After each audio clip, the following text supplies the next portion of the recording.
Si no muestras la mercancía, no la vas a vender. Si tu ne montres pas la marchandise, tu vas rien vendre du tout. Personne ne va rien t'acheter. Voilà, c'est aussi simple que ça, le marketing, et quel que soit ce qu'on fait, quelle que soit notre activité. J'ai un ancien apprenant qui est devenu un ami avec lequel je partage parfois des expériences de vie. Et il me dit, mon principal problème est que je ne suis ni marketeur ni bizdev, donc je n'y parviens pas, et le pire est que je pense que ça ne me plaît pas. J'ai envie de vendre de l'accompagnement, des solutions et des méthodes, mais je suis genre généraliste expert en management parmi 100 000 experts en management. Comment se distinguer, le marketer? Voilà le problème de un grand nombre de consultants, de formateurs, de thérapeutes. J'ai aussi un ancien apprenant en gestion d'entreprise qui me disait je ne vends rien, j'ai pas de clients, c'est sûrement l'univers qui m'envoie des signes. Que dalle, l'univers, il t'envoie des signes peut-être, mais c'est pas le problème. Le problème, c'est que si tu ne marketes pas, si tu ne montres pas ce que tu fais, comment tu le fais, eh bien, on va pas le deviner.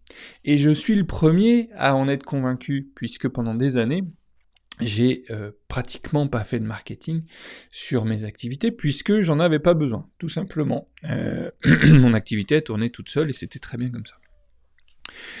À partir du moment où on voit qu'il y a un petit peu de sable dans l'engrenage et que ça vend plus, pour X raisons, la conjoncture, la guerre, le réchauffement climatique, la grippe des fourmis, enfin j'en sais rien,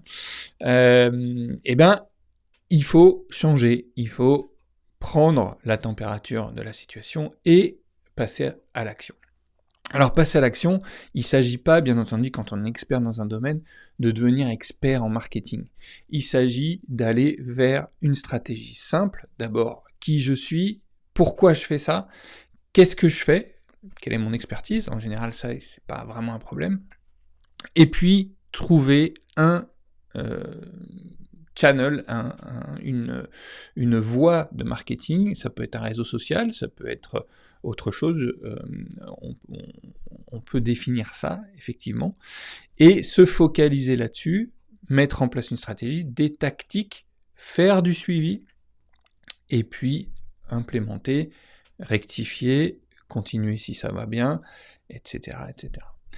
C'est pas très compliqué à faire. L'essentiel, il est de s'y mettre, il est de bien comprendre le pourquoi est-ce que je dois m'y mettre.